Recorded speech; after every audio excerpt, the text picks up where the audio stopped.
नमस्कार दोस्तों। तो कैसे हैं आप सब? आशा करती हूँ कि आप सब अच्छे होंगे और अच्छे तरीके से अपनी पढ़ाई भी कर रहे होंगे। तो मैं आप लोगों के लिए जो करंट अफेयर्स का सीरीज लेके आई हूँ, उसमें आज हम लोग 5 सितंबर के जो भी इम्पोर्टेंट करंट अफेयर्स होंगे, उसको डिस्कस करेंगे और इससे रिलेटेड जो भी इम्पोर्टेंट फैक्ट्स और जीके होंगे, उसको भी यहाँ पे डिस्कस करेंगे। तो देखते हैं आज का फर्स्ट क्वेश्चन। तो सबसे पहले यहाँ पे बात की जा रही है एयरपोर्ट के बारे में, जिसे कि एक अवार्ड मिला है। तो क्वेश्चन है, किस एयरपोर्ट ने नेशनल एनर्जी लीडर अवार्ड जीता? तो आप लोगों के सामने है चारों ऑप्शन और इसका सी आंसर सही है, हैदराबाद इंटरनेशनल एयरपोर्ट। तो देखो, ये जो पुरस्कार है ऐसे एयरपोर्ट को दिया जाता है, ऐसे इंटरनेशनल एयरपोर्ट को दिया जाता है जो कि ऊर्जा बचत क्षमता को बढ़ाने के साथ साथ पर्यावरण के अनुकूल गतिविधियों को भी आगे बढ़ाते हैं। और ये जो अवार्ड है वो भारतीय उद्योग परिसंघ और गोदरेज ग्रीन बिजनेस, जिसको कि जीबीसी कहा जाता है, इसके द्वारा ये दिया जाता है। और हैदराबाद जो है वो आंध्र प्रदेश में है। सेकेंड इंपॉर्टेंट क्वेश्चन है आप लोगों के सामने, एक इंपॉर्टेंट अपॉइंटमेंट है। पंजाब एंड सिंध बैंक के नए एमडी और सीईओ कौन होंगे? तो आप लोगों के सामने जो ऑप्शंस है, हम लोगों ने कुछ दिन पहले ही पढ़ा है। अविक सरकार जो है वो प्रेस ट्रस्ट ऑफ इंडिया के अध्यक्ष बने हैं और वी के यादव अभी हाल ही में ये रेलवे बोर्ड के सीईओ बने थे, जो कि रेलवे के इतिहास में पहला ये पद सृजित किया गया है। और इस क्वेश्चन का जो सही आंसर है वो है एस कृष्णन, यानी कि पंजाब एंड सिंध बैंक के नए एमडी बने हैं एस कृष्णन। दोस्तों, बात करें यदि पंजाब और सिंध बैंक के बारे में, तो इसके जो अध्यक्ष है वो है डॉक्टर चरण सिंह और इसका हेडक्वार्टर है दिल्ली में। और इसकी जो टैगलाइन है वो है where service is a way of life. दोस्तों, दूसरी बात, पंजाब एंड सिंध बैंक है, इसमें जो पहले पद पर कार्य कर रहे थे एमडी के रूप में, वे थे एस हरिशंकर, जो कि अब हटा दिए गए हैं। और अब आप लोग देखेंगे कि इनके स्थान पर एस कृष्णन अब पंजाब एंड सिंध बैंक के एमडी का पद संभालेंगे। थर्ड इंपॉर्टेंट क्वेश्चन है आप लोगों के सामने, इसमें एक बुक के बारे में बताया जा रहा है। लेट अस ड्रीम, इस बुक को किसने लिखा है? तो आप लोगों के सामने है ऑप्शन और इसका सी आंसर सही है, ऑस्टिन इवरेट। तो देखो, ये जो बुक है इसको पोप फ्रांसिस इनके जीवन पर आधारित है ये बुक। और इस बुक के थ्रू पोप फ्रांसिस बताते हैं कि कैसे संकट किसी व्यक्ति को उसके जीवन में आने वाली समस्याओं से निपटने की कला सिखाती है। साथ ही इस बुक में उन्होंने अपने निजी जीवन के कुछ प्रमुख संकटों के बारे में जिक्र किया है। और देखो, ये जो बुक है इसको दिसंबर 2020 में रिलीज किया जाने का प्लान बनाया गया है। नेक्स्ट इंपॉर्टेंट क्वेश्चन है आप लोगों के सामने, एक चेस टूर्नामेंट के बारे में यहाँ पे बताया जा रहा है। World open online chess tournament किसने जीता? तो आप लोगों के सामने जो ऑप्शंस हैं सभी चेस प्लेयर हैं और इसका सही आंसर है ए, पी इनियन। तो ये जो है भारत के ग्रैंड मास्टर है और इन्होंने 9 में से 7.5 अंक हासिल करके ये टूर्नामेंट जीता है। और इस टूर्नामेंट में जो है वो 16 देशों के करीब 120 प्लेयर्स ने इसमें हिस्सा लिया था। और दूसरी बात, पी इनियन ने जॉर्जिया के ग्रैंड मास्टर हैं बार्डूर जोबावा, इनको हराकर ये खिताब अपने नाम किया है। नेक्स्ट इंपॉर्टेंट क्वेश्चन है आप लोगों के सामने, किस बैंक ने होम उत्सव शुरू किया है? तो आप लोगों के सामने है ऑप्शन और इसका सी आंसर सही है, यानी कि आईसीआईसीआई बैंक। तो देखो, ये जो होम उत्सव है इसको शुरू क्यों किया गया है? तो इसके तहत एक प्रदर्शनी का आयोजन किया जा रहा है, जो कि एक वर्चुअली संपत्ति प्रदर्शनी है। और इसमें क्या होगा, तो इसमें जो पूरे देश के जाने माने डेवलपर्स हैं वो ऑनलाइन रियल एस्टेट परियोजनाओं का प्रदर्शन करेंगे और इसको जो है ग्राहक अपने घर से ही इसको ऑनलाइन देख सकते हैं। इसी के बारे में इसमें बताया जा रहा है। और बात करें यदि आईसीआईसीआई बैंक के बारे में, तो इसके जो हेड है वो है संदीप बख्शी और इसका हेडक्वार्टर है मुंबई महाराष्ट्र में। और इसकी टैग है हम है ना ख्याल आपका। नेक्स्ट इंपॉर्टेंट क्वेश्चन है आप लोगों के सामने, किसने एआईएमए चाणक्य नेशनल मैनेजमेंट गेम्स 2020 जीता है? तो आप लोगों के सामने जो ऑप्शन है और इसका सही आंसर है एनटीपीसी। तो देखो एनटीपीसी की वेल्लूर की एक टीम है जिसने कि ये चाणक्य नेशनल मैनेजमेंट गेम्स 2020 ये जीता है। और ये एआईएमए क्या है? तो ये है ऑल इंडिया मैनेजमेंट एसोसिएशन। और बात करें यदि एनटीपीसी के बारे में, तो देखो ये जो एनटीपीसी है एक महारत्न कंपनी है जिसकी की स्थापना की गई थी 1975 में। और इसका फुल फॉर्म है राष्ट्रीय ताप विद्युत निगम लिमिटेड और इसका हेडक्वार्टर बनाया गया है दिल्ली में। नेक्स्ट इंपॉर्टेंट क्वेश्चन है आप लोगों के सामने, एक इंपॉर्टेंट अपॉइंटमेंट के बारे में यहाँ बताया जा रहा है।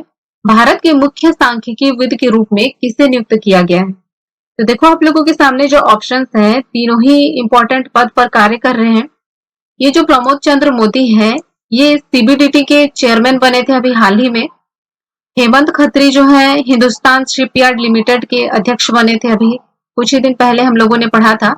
और इसका जो सही आंसर है वो है सी छत्रपति शिवाजी, यानी कि भारत के मुख्य सांख्यिकी विद बने हैं छत्रपति शिवाजी। तो देखो भारत के सांख्यिकी और कार्यक्रम मंत्रालय में एक सचिव को नियुक्त किया जाता है और ये सचिव जो होते हैं इन्हें ही भारत के मुख्य सांख्यिकी विद बोला जाता है। और छत्रपति शिवाजी जो है वो 1986 बैच के महाराष्ट्र कैडर के एक आईएएस अधिकारी है। नेक्स्ट इंपॉर्टेंट क्वेश्चन है आप लोगों के सामने, विश्व के शीर्ष 400 विश्वविद्यालयों में भारत के किन 2 विश्वविद्यालयों को स्थान मिला है? तो आप लोगों के सामने जो ऑप्शंस हैं इसका सही आंसर है ए और बी दोनों, यानी कि आईआईटी रोपड़ और आईआईएससी बंगलुरु। तो देखो ये जो रैंकिंग है वो ब्रिटेन स्थित टाइम्स हायर एजुकेशन द्वारा जारी किया जाता है। और इस रैंकिंग में जिसने फर्स्ट स्थान हासिल किया है जो विश्वविद्यालय है वो है ऑक्सफोर्ड यूनिवर्सिटी और सेकंड रैंक पे है Stanford university. Next important question है आप लोगों के सामने, इसमें एक बुक के बारे में बताया जा रहा है, दिल्ली रियोट्स 2020 बुक को किसने लिखा है? तो आप लोगों के सामने जो ऑप्शंस हैं और इसका सही आंसर ये तीनों ही है, यानी कि मोनिका अरोड़ा, प्रोफेसर सोनाली चितलकर और प्रेरणा मल्होत्रा।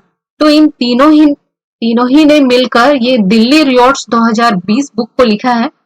और इस बुक में जो है दिल्ली में जो दंगे हुए थे उसी को इसमें एक्सप्लेन किया गया है कि क्या हुआ था, कैसे एक्शन लिया गया था, पूरी जो उसकी हिस्ट्री है उसके बारे में पूरा इस बुक में जिक्र किया गया है।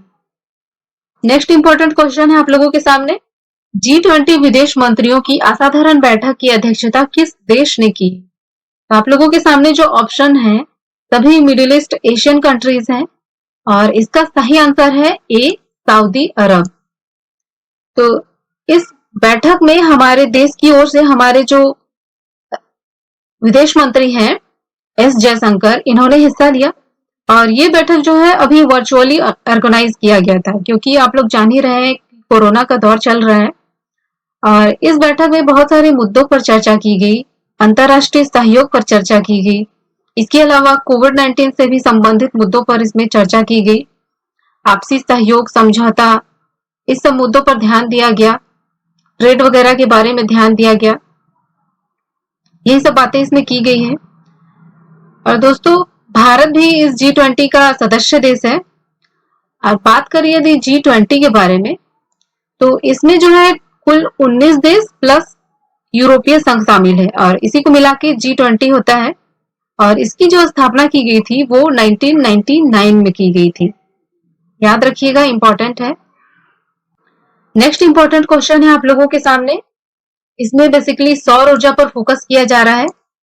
किस कंपनी को विश्व के सबसे बड़े सौर ऊर्जा उत्पादक का दर्जा दिया गया? तो आप लोगों के सामने है सभी बड़ी बड़ी कंपनियां ही हैं और इसका सही आंसर है सी अडानी ग्रीन एनर्जी। तो अडानी ग्रुप जो है विश्व के सबसे अधिक एकीकृत सौर कंपनियों में से एक है और ये कंपनी बेसिकली सोलर सेल और इसका मॉड्यूल बनाती है और इसी से संबंधित इक्विपमेंट्स का निर्माण करती है। और ये जो रैंकिंग है इसको मैरीकॉम कैपिटल द्वारा दिया गया है। देखो दोस्तों सोलर से संबंधित एक अलायंस है जिसको कि हम लोगों ने पहले पढ़ा था, ISA इंटरनेशनल सोलर अलायंस, जो कि सौर ऊर्जा से संबंधित है। इसको बनाया गया था 2015 में और इसमें जो हमारे प्रधानमंत्री हैं वे और फ्रांस के राष्ट्रपति, इन दोनों ने बात की इस बारे में और बहुत सारे देशों को मिलाकर सदस्य बनाया और एक इंटरनेशनल सोलर अलायंस की स्थापना की। ये जो सोलर अलायंस है बेसिकली सौर ऊर्जा से संबंधित मुद्दों पर ही वर्क करता है, काम करता है। और ये जो हमारे प्रधानमंत्री हैं ये इन्हीं की पहल का नतीजा है कि ये ISA इंटरनेशनल सोलर अलायंस को बनाया गया। और दोस्तों और एक बात याद रखिएगा कि भारत ने 2022 तक, मतलब हमारे देश ने 2022 तक 175 गीगावाट रिन्यूएबल एनर्जी का लक्ष्य भी, टारगेट भी रखा है। रिन्यूएबल एनर्जी में ये सौर ऊर्जा आ जाता है, पवन ऊर्जा, जल ऊर्जा, ये सभी रिन्यूएबल एनर्जी है। नेक्स्ट इंपॉर्टेंट क्वेश्चन है आप लोगों के सामने, एक इंपॉर्टेंट डे के बारे में यहाँ पे बताया जा रहा है। दोस्तों इंपॉर्टेंट डे से रिलेटेड क्वेश्चंस डायरेक्ट ही आप लोगों के एग्जाम्स में बनते हैं। तो क्वेश्चन है विश्व नारियल दिवस किस दिन मनाया जाता है? तो इसका सही आंसर है ए, 2 सितंबर को। तो ये डे हम लोग क्यों मनाते हैं? तो आप लोग जानते ही हैं कि नारियल हमारे स्वास्थ्य के लिए कितना लाभदायक है और इससे जो है हमारे शरीर की बहुत सारे बीमारियां जो है वो कंट्रोल होती हैं, बहुत सारे टॉक्सिन्स है वो निकलते हैं और इसका जो है नारियल का पानी से लेकर हर चीज यूज होता है कुछ ना कुछ बनाने में। इसका जो वेस्टेज मटेरियल है उसको भी कोई चीज बनाने में यूज किया जा सकता है, मैट वगैरह बनाने में। और इस दिन को जो है पूरी दुनिया में नारियल के गुणों की महत्ता के बारे में बताने के लिए स्पेशली मनाया जाता है। और इस वर्ष की जो इसकी थीम रखी गई है वो है दुनिया को बचाने के लिए नारियल में निवेश। और एक क्वेश्चन है, ये बताइए कि नारियल का उत्पादन सबसे ज्यादा कौन सा देश करता है? तो इसका उत्पादन सबसे ज्यादा करता है इंडोनेशिया। तो इंपॉर्टेंट है, याद रखिएगा। तो दोस्तों कैसा लगा आप लोगों को वीडियो? अगर वीडियो पसंद आता है और आप लोग चाहते हैं कि मैं इस तरह की डेली करंट अफेयर्स और इससे रिलेटेड जीके वगैरह आप लोगों के सामने डेली लेके आऊं, और अगर आप लोगों को कुछ इसमें पूछना है या कुछ आप लोग इसमें इम्प्रूवमेंट देखना चाहते हैं तो आप लोग कमेंट कर सकते हैं। तो आज के लिए इतना ही। अगर वीडियो पसंद आया तो चैनल को सब्सक्राइब जरूर कीजिएगा और आज के लिए इतना ही। धन्यवाद।